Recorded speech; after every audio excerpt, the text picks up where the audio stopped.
Today, we are tackling an organization that really defines the current technological moment. We're doing an intense deep dive into OpenAI, an organization that started as, well, a utopian dream, but has quickly morphed into this secretive, highly competitive commercial entity that is, for all intents and purposes, now dictating the rules for the entire AI industry. And this is so much more than just a corporate biography. I mean, what we're looking at is a live chronicle of ideological warfare, and it's being played out on a global stage. With staggering financial stakes. Staggering and profound societal consequences. We're going to be tracing the very tumultuous path of this pursuit of artificial general intelligence, or AGI, and how that one single goal has just fundamentally reshaped everything about the company. Its structure, its ethics. Its ethics, its impact on global labor markets, on planetary resources, everything. And we're going to begin our investigation, fittingly, at the moment it all just shattered. The moment that thrust OpenAI, Sam Altman, and the very concept of AGI governance into the global spotlight. It happened on a Friday, November 17th, 2023.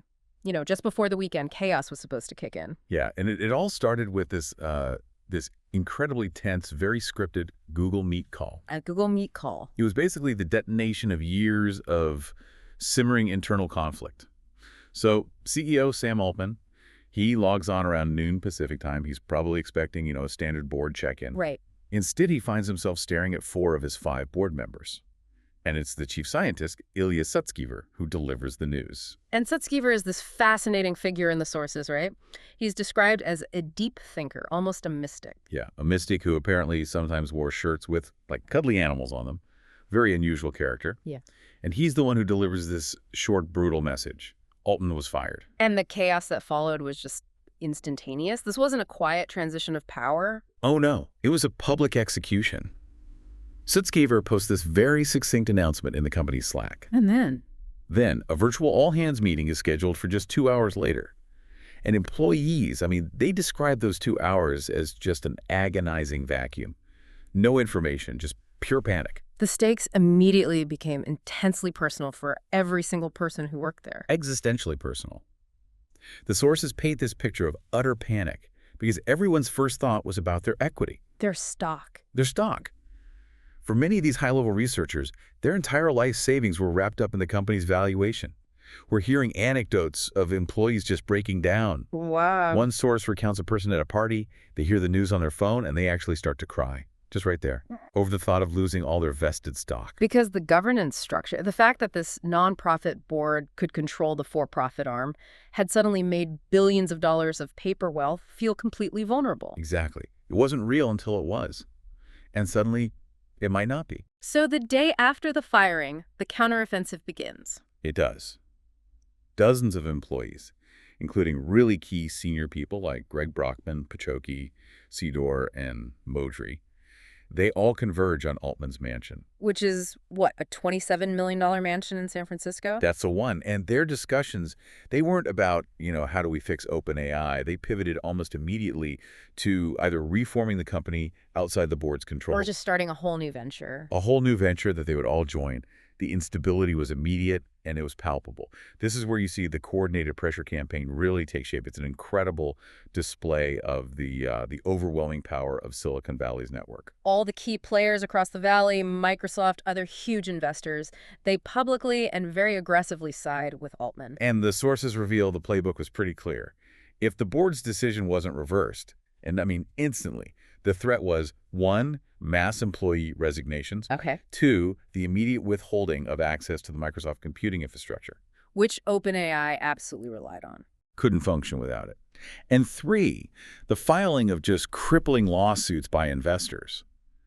That combination would have made an OpenAI without Altman completely untenable. A hollow shell. The independent board members, we're talking Helen Toner, Tasha McCauley, Adam D'Angelo, they did try to resist this. They did. They tried to hold the line. They installed Emmett Shear, the former CEO of Twitch, as the new interim head. Yeah. But the external forces just had way too much leverage. And by that Sunday night, Microsoft delivers the final blow. The coup de grace, yeah. They announced that Altman and Brockman would be joining Microsoft to lead a new advanced AI research division. And that was basically signaling the death of the existing OpenAI model. So the board folded? Of course, the board folded, they reversed their decision, they reinstated Altman. Hmm. But what's so critical here, what makes this more than just, corporate soap opera, Right. is the underlying tension this whole crisis exposed. This was the visible symptom of a really long-simmering fundamental ideological rift. It was the struggle between speed versus caution. Speed versus caution, maximizing profits for investors versus fulfilling that original altruistic mission. And ultimately, it was about the consolidation of power in the hands of a few founders versus this desperate need for some kind of external governance. Okay, so let's unpack all of that. Our mission today is to trace this unprecedented trajectory. What exactly triggered this internal implosion? We're going to follow OpenAI from its idealistic, almost altruistic origins. The moment it was conceived in fear, really. Right, to its current status as a secretive empire, focusing on the often painful and highly consequential trade-offs they made in this relentless, very costly pursuit of AGI. And this deep dive is so relevant to you, the listener, because the decisions made during this tumultuous period, decisions about funding, data sourcing, labor exploitation, computing infrastructure. These are the exact decisions shaping the future of AI. They're the decisions that impact your job security, the privacy of your data, and the massive, massive energy demands we are now placing on the planet. So the history we're about to unpack will show pretty clearly that the current state of AI wasn't some inevitable outcome of Moore's law. Not at all. It was the direct result of thousands of subjective choices made by a very, very small group of people behind closed doors. Okay, so let's go back to the beginning. 2015, OpenAI is launched, and it's rooted not in optimism, but, as you said, in fear.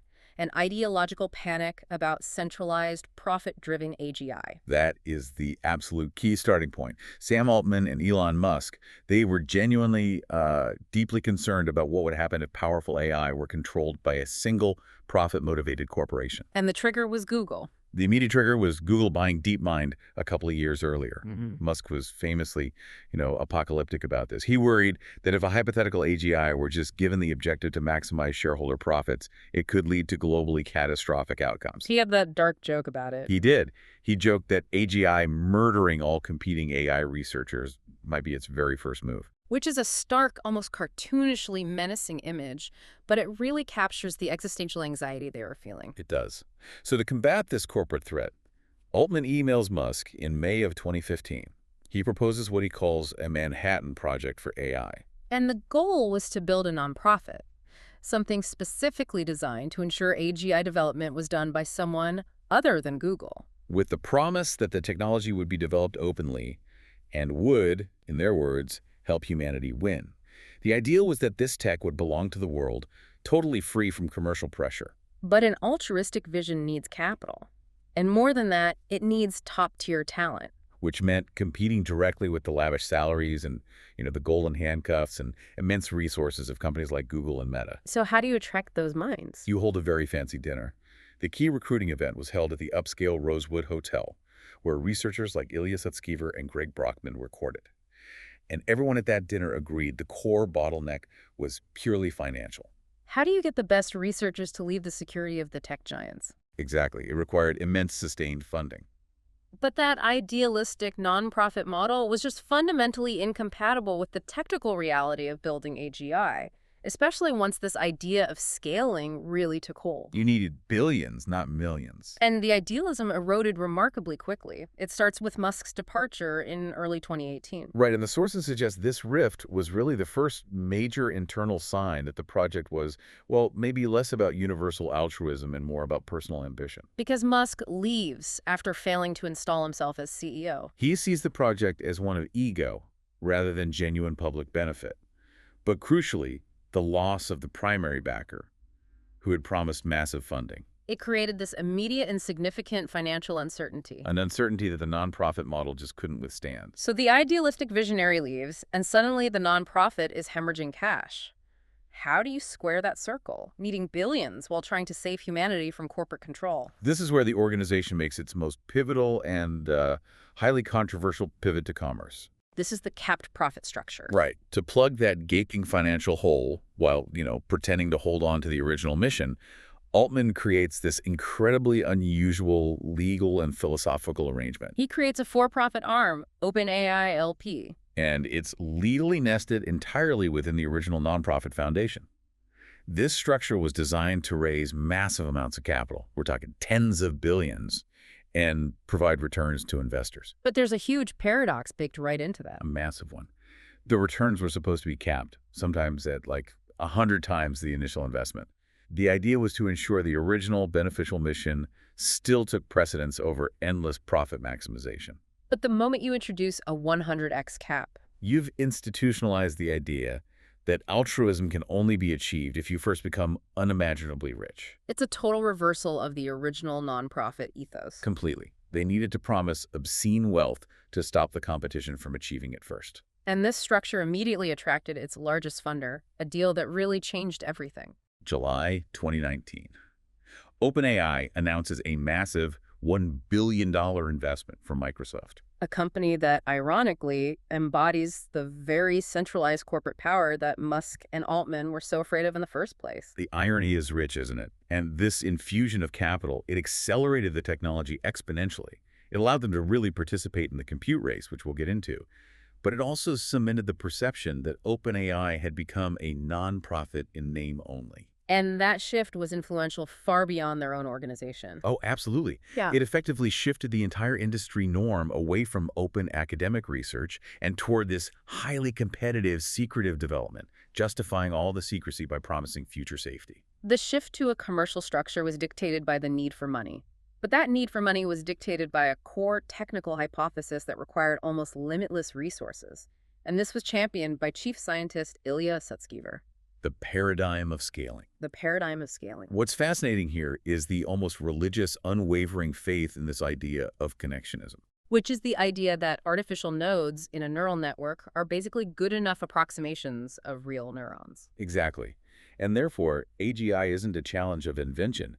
It's purely one of engineering. Sutskever, the deep thinker of the group, he anchored the entire company on this very simple, yet incredibly expensive belief. That the path to AGI was found purely through the relentless scaling of simple neural networks. Just making them bigger, feeding them more data, and throwing more compute at them. And the sources confirmed this was basically company dogma. Any other approach. Symbolic AI, evolutionary algorithms, anything that wasn't deep learning. It was completely dismissed. Wasn't even remotely considered. But this core technical assumption, it runs headlong into financial reality almost immediately, because researchers discovered the scaling laws. And this was a pivotal moment in the history of AI. Researchers plotted the amount of compute used by every major AI breakthrough since 2012, and they found something pretty alarming. Compute use wasn't growing linearly. It was growing exponentially. And crucially, it was growing much, much faster than the predictable pace of Moore's law.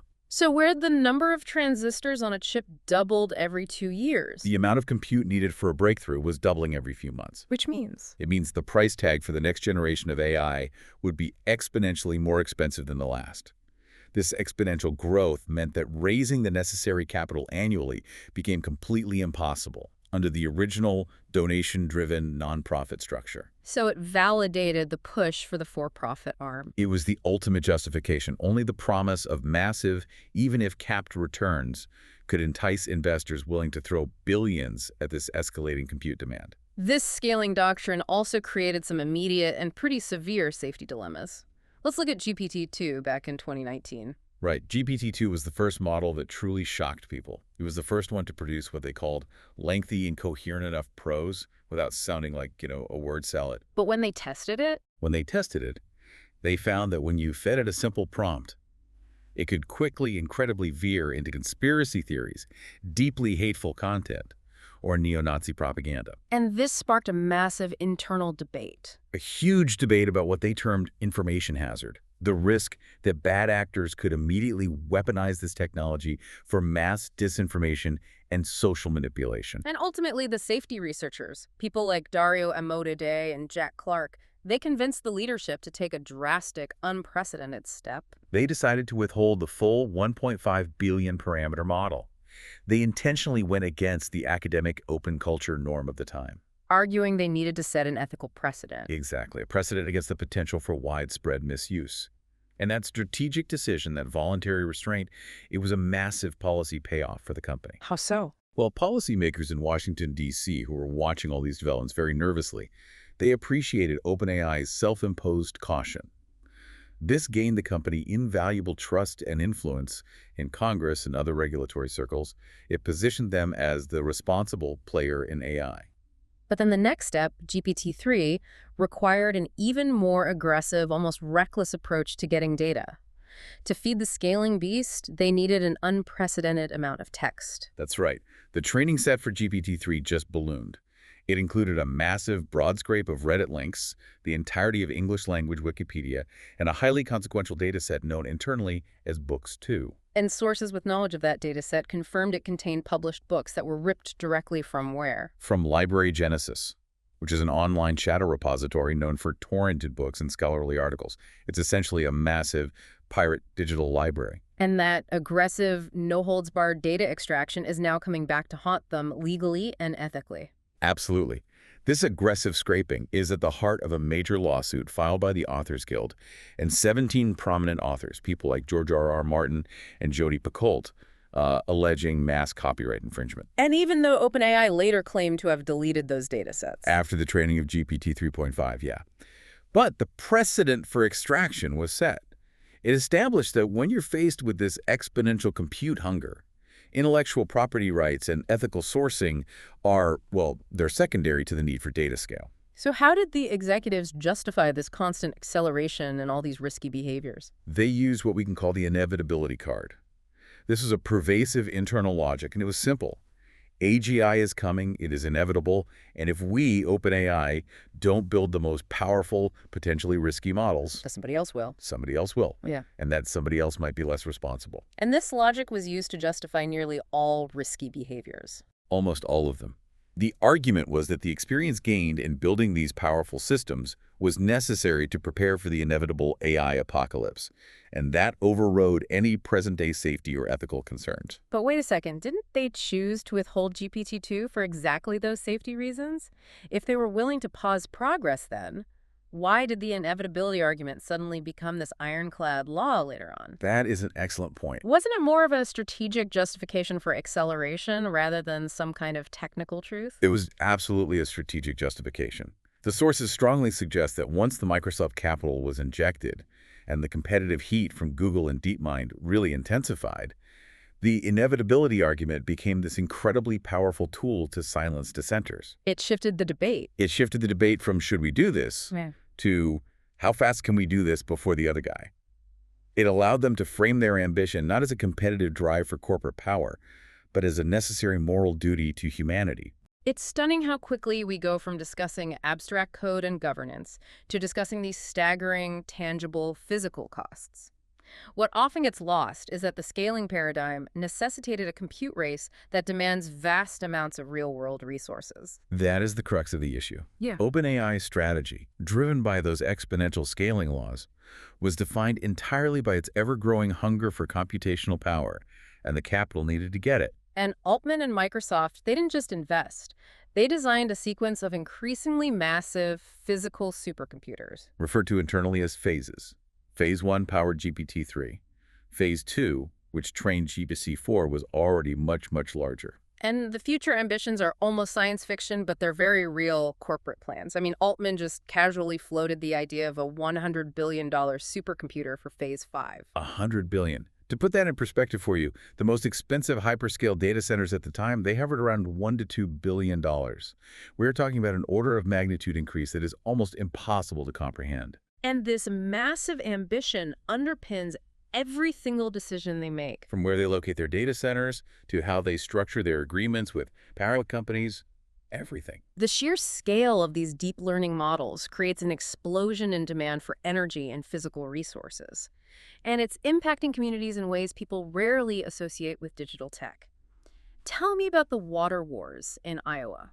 The environmental costs are acute and they're very localized. Take the training of GPT-4. That process alone, it spanned 3 months and required astonishing amounts of cooling. So Microsoft data centers in Iowa. In Iowa, a state that has been struggling with a significant drought, consumed approximately 11.5 million gallons of water from the local district just during that period. And that water is mostly just evaporated. It's evaporated into the atmosphere, meaning it's permanently removed from the local ecosystem during a time of scarcity. And the electricity footprint is just as staggering as the industry races to build the next generation of infrastructure. Right. Post-ChatGPT, data center developers are racing to build these enormous mega campuses. These campuses require anywhere from 1,000 to 2,000 megawatts of power. Give me an analogy for that. What does that actually mean? To give you an analogy that hits home, Yeah. that is equivalent to the annual energy use of between 1.5 and 3.5 San Francisco's. Wow. And moreover, consider this. Each individual ChatGPT query is estimated to require about 10 times more electricity than a typical Google search. You're not just moving a digital cursor, you are tapping into a colossal power grid every time you ask it a question. And if we connect this hunger for energy to the bigger picture, it accelerates what some sources are calling a form of data colonialism in the global south. It's not just about silicon, it's about the dirt. Absolutely. The entire AI paradigm depends on the physical infrastructure, the copper wiring, the batteries, the cooling systems. Look at Chile, for example. Nearly 60% of its exports are minerals like copper and lithium, which are essential for every single aspect of this digital infrastructure. So the AI ambition is driving resource extraction in sensitive global environments. It is. And indigenous communities in the Atacama Desert are resisting this. They're not ideologically against mining, their ancestors were often miners, but they're resisting the scale of the extraction required to service these global north visions that fundamentally do not benefit them. They're literally asking the question, a better future for whom? For whom? And this struggle manifests most dramatically as water wars, a direct link between a data center in a wealthy country and a drying community in the south. In Santiago, Google's plan for a data center was found to require 169 liters of fresh drinking water per second. Per second. That's an unbelievable figure. It is. That's over 1,000 times the annual water consumption of 88,000 local residents in a region that's suffering from a historic mega drought. So what happened? Well, this level of extraction led to environmental court rulings against building new water-using data centers in Santiago. The point is, the physical infrastructure of AGI isn't just some abstract cost on a balance sheet. It is accelerating local resource competition and profoundly challenging environmental governance across the globe. And what makes this particularly cynical is the corporate counter-narrative that accompanies all this extraction. Precisely. Tech giants are actively and often successfully promoting the idea that AGI is the future, that it will solve climate change and cure cancer, all while simultaneously masking the massive, immediate, and mounting social and environmental costs that are disproportionately borne by the world's most vulnerable communities, places like Chile and Iowa. The narrative of future salvation justifies the exploitation of the present. That's it, exactly. If the environmental footprint is the hidden cost of compute, then the human toll of moderation and data refinement is the hidden cost of aligning these massive models. To understand this, we have to recognize that as models got larger, the training data became increasingly polluted and often dangerous. That's exactly right. The job of the AI company shifted. They couldn't perfectly filter the data input because they needed the sheer volume for scaling, so they had to focus on controlling the model's output. And this required a huge hidden layer of human labor. Often referred to as ghost work. This labor involved classifying and annotating content to teach the AI what is harmful, what is biased, or what is simply wrong. Okay, so let's unpack the reality of this ghost work. It relied heavily on reinforcement learning from human feedback, or RLHF. And to train those filters to spot the worst of humanity, they needed humans to read and categorize the worst parts of the internet, often in deeply exploitative conditions. And that brings us to the Sama contract in Kenya in 2021. OpenAI signed 4 contracts totaling about $230,000 with Sama, which is an outsourcing firm in Nairobi. The explicit mission was to build the content moderation filter for GPT 3.5 and GPT 4. The conditions described by the workers are deeply unsettling. These contractors in Kenya were paid, on average, what? Between $1.46 and $3.74 an hour. Yeah, and they were required to review hundreds of thousands of just grotesque text descriptions. We're talking descriptions of violence, sexual abuse, bestiality, and child sexual abuse material, or CSAM.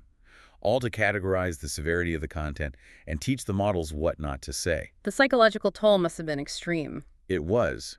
We have this poignant account of a worker named Mofat Okini who wrestled with these profound conflicting emotions. On the one hand, he felt proud. A sense of pride, yeah, that he was participating in making ChatGPT safe for the global north. But on the other, he questioned if his input was truly worth the price he paid. The psychological unraveling, the deep loss of his personal peace of mind. And even though Sama offered psychological counseling, the work was so traumatic that it broke many of the workers. It did. And what's crucial here is that this is systematic exploitation. It's driven by these AI companies distancing themselves from the dirty work. They incentivize middlemen like Sama to compete and continually cut wages, effectively squeezing the workers twice to pad the profit margins of both the middleman and the massively capitalized AI company. And OpenAI also leaned heavily on Scale AI, right? Which is run by Alex Wang, a friend of Altman's. Right, for contractors specifically focused on refining models using RLHF. And Scale AI demonstrated what sources call the optimize and dispose playbook. What does that mean? They would initially offer relatively high earnings in economically distressed markets like Venezuela during its economic crisis to attract a large workforce. Yeah. But once the critical data was gathered, they would just quickly throttle those earnings. And workers who complained, like a man named Ricardo Huggins, found themselves quickly booted off the platform. His observation about the company's approach was chillingly effective. He said the strategy was to drain each user as much as possible and then dispose of them. Which reflects a view of human labor not as a partnership, but as a temporary fungible resource. Something that can be acquired, optimized, and then just discarded when it's no longer profitable. And this reality, it underscores a vital point for you, the listener. This labor exploitation is systemic to the scaling paradigm. You can't build these massive models without vast amounts of supervised human labor. And the current economic model dictates that this labor must be cheap, exploitable, and invisible. But are there any alternatives, anything that pushes back against this logic of free extraction and exploitation? Yes, there are. One of the most hopeful examples comes from the Tehiku Media Project.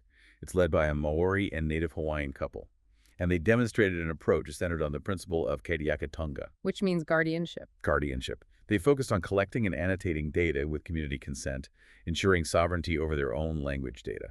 They completely rejected the logic of free extraction. So they showed that dignified labor and ethical, community-driven data collection are entirely possible. Even in the context of advanced AI development, it proves the exploitation is a choice, not a necessity. All this underlying tension, the ideological split, the financial pressure, the human cost, it all came to a head because of these profound governance cracks.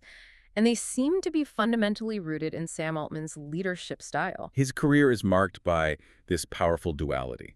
On one hand, a relentless desire to push ahead. On the other, what he described as a countervailing need for caution. His whole philosophy was an inherent contradiction. Reach AGI as fast as possible, also. Don't destroy humanity. Right. And that tension, it defined his career and his management.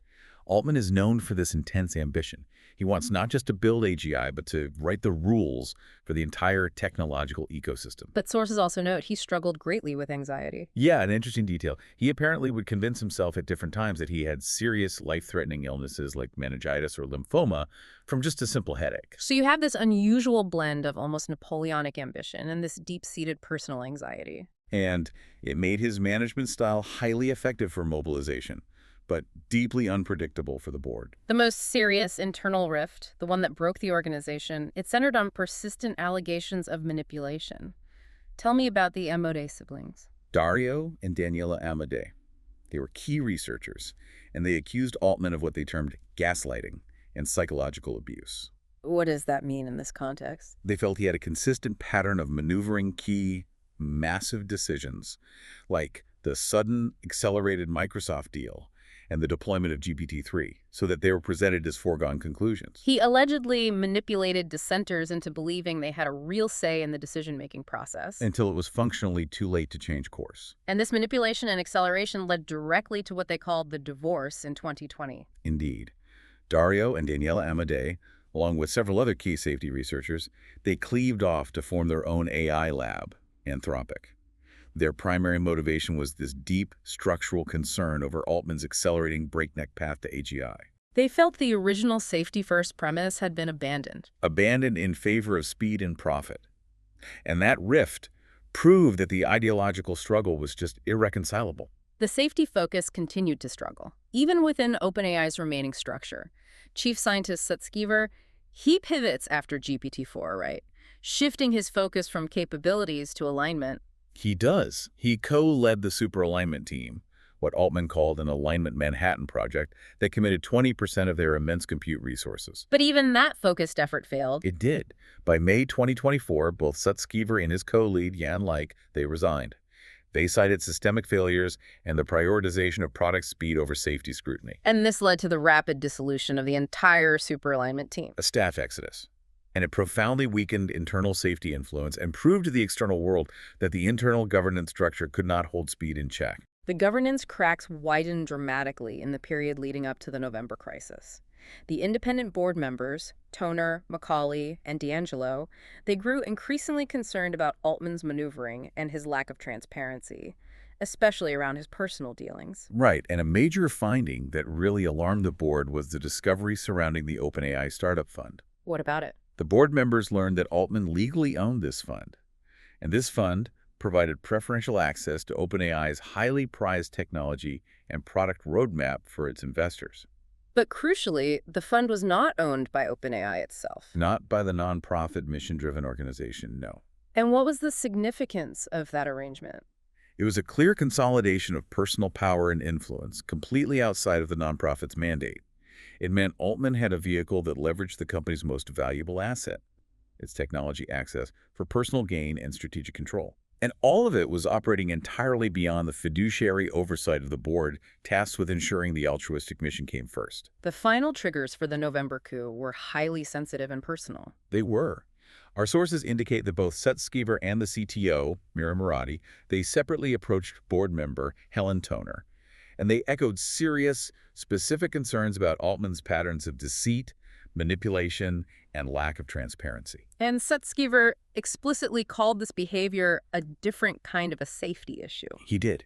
He argued that allowing a leader who consistently misled and manipulated to have the finger on the button for AGI was a danger to the world, regardless of the model's technical capabilities. Then, following the crisis, after Altman was reinstated, another massive scandal surfaced that made employees furious and further validated the board's original concerns. The clawback provision. Clawback provision. It was revealed that exit paperwork for former employees dating all the way back to 2019 had included a clause that could potentially void their vested equity, their life savings, if they ever disparaged the company, even privately. It was a massive control mechanism. Designed to enforce silence and prevent former employees from speaking out about safety or governance concerns. And this revelation, it forced executives, including Altman, to admit publicly that the situation was, in their words, broader and longer and worse than we thought. This clawback scandal was just another example of how the company, under Altman's drive for speed and control, consistently prioritized intense secrecy and the silencing of internal dissent over transparency and ethical treatment of its own workforce. OpenAI didn't just transform its internal structure, it fundamentally reshaped policy discussions, especially in Washington, D.C. Altman's congressional testimony in May of 2023 was a masterclass in lobbying and public relations. A masterclass in preemptive maneuvering. Altman testified before Congress, confidently reiterating the narrative that AGI would soon solve cancer and climate change. But crucially, he simultaneously requested regulation. But only regulation that the company itself could influence or approve. He also made a very public point of stating he had no equity in OpenAI, a fact that was used heavily to convey altruism and mission focus. Despite his substantial, consolidated control through the startup fund and his immense power within the for-profit subsidiary. Exactly. And the result was that policymakers, desperate to appear responsive to the sudden arrival of ChatGPT, looked for quantifiable regulatory metrics. This led directly to what researchers are now calling the compute threshold trap. This is where the narrative of inevitability met political expediency. A policy white paper proposed regulating frontier models based on a compute threshold of 10 floating-point operations, or FLOPs. And here is the shocking detail. This seemingly arbitrary number was reportedly chosen specifically to be slightly higher than the estimated compute used to train GPT-4. So he requests regulation, but only if it's based on a number that exempts his current product while imposing a technical ceiling on smaller, newer competitors. That's not asking for governance. That's asking the government to outsource regulatory planning to the company they're supposed to be regulating. It's a textbook example of regulatory capture. It is. Defining the terms of competition under the guise of safety. Policymakers latched onto this easily quantifiable metric. However, experts immediately warned against it. Researchers like Sarah Hooker and Deborah Raji argued that regulating purely by FLOPs is an imperfect and easily gamed approach that completely fails to address the actual real-world harms. Like discrimination bias and job automation. Right, because advanced capabilities simply do not always require immense scale. And compounding the governance issue is this fundamental technical conflict between realism and safety that's built into these massive models. It's a harsh trade-off. Models like DALL-E 2 and DALL-E 3 showcased unprecedented realism in image and video generation. This led to a massive capability for compositional generation, including things like synthetic CSAM. And the research teams faced an impossible ethical compromise during training. They did. What was that compromise? Well, they realized that completely removing all sexually explicit content from the vast training data significantly degraded the model's performance. Particularly when generating highly sensitive demographic groups. Exactly. Faces of women and people of color.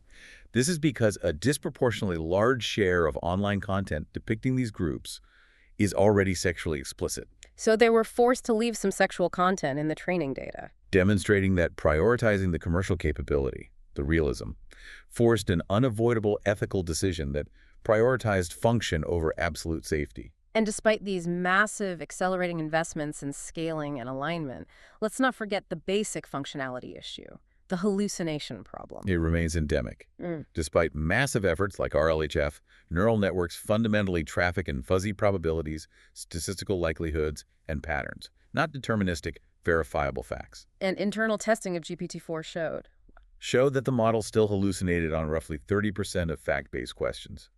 They are not, and based on their core technical architecture may never be, reliable search tools, no matter the scale of the supercomputer they run on. This inherent lack of reliability, combined with the competitive race, brings us right back to the issue of industry transparency. That's the choke point. Since the scaling race began in earnest, there's been an industry-wide sealing off of public access to meaningful technical details about these models. How many parameters they have, what data they were trained on. The technical specifications of their safety guardrails. In 2023, a Stanford transparency tracker gave OpenAI, Google, and Anthropic all an F grade for transparency. They operate in a black box. And that extreme secrecy feeds directly into the pattern of consolidation, which is clearly strategic.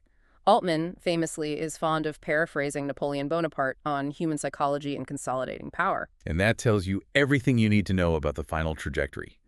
The mission has evolved into what sources describe as a uniquely potent formula for consolidating resources and constructing an empire-esque power structure, driven by a relentless competitive instinct that's just shielded by a thin veneer of altruistic promises. This deep dive has revealed an intense narrative arc, from Elon Musk's AGI panic and the idealistic founding, through the financial necessity that forced the organizational shift, the intense scaling race championed by Sutskever, to the subsequent revelation of global labor exploitation in Kenya and the governance crises right in San Francisco. What we have seen is that the relentless pursuit of AGI created an empire built on speed, extraction, and secrecy. And this resulting power structure, it consolidates along three critical axes that affect every citizen globally. First, there's knowledge. Yeah. They centralize talent, and they erode open science through a culture of intense secrecy, making it impossible for external researchers to replicate or verify their results. Second, resources. They hoard capital, data, compute, energy, and land. And we see that evidenced by the water consumption in Iowa and the mineral extraction in Chile. And third, influence. They command the global imagination, selling a narrative of inevitable salvation. And they successfully shape policy narratives in D.C., defining the terms of their own regulation. So if the consolidation is that complete, what does it take to redistribute that power and restore some agency to the public and the people who are bearing the cost of this acceleration? It requires transparency and collective action. It requires mirroring the accountability structures we apply to other powerful high-risk industries. Policy must mandate that companies disclose key technical details, Like specific training data, quantified environmental impact figures. and technical specifications that allow for independent auditing. We need powerful, independent oversight bodies, perhaps similar to the CFPB for finance or the FDA for medical devices, specifically for these frontier AI products that are non-deterministic and data-defined. And it requires strengthening labor protections across the board, recognizing the ghost work as systematic exploitation. Definitely. And the success of the Hollywood strikes in resisting the devaluing of human creative labor by AI illustrates the critical role that unionization, organized resistance, and clear contractual protections will play in fighting this corporate consolidation of money and value away from human workers. So the conflicts we've seen, the boardroom coup, the clawback provisions, the data colonialism, they demonstrate that power and ideology, not inevitability, shape technological development. Right. And if the pursuit of AGI demands the sacrifice of ethical governance, transparency, and human well-being today, this raises the ultimate provocative question for you to consider. What truly justifies this mission, and who should ultimately decide what is the best thing there is to do when the costs are being paid by everyone else? That's a deep thought to end on, connecting the algorithms all the way to the Atacama Desert.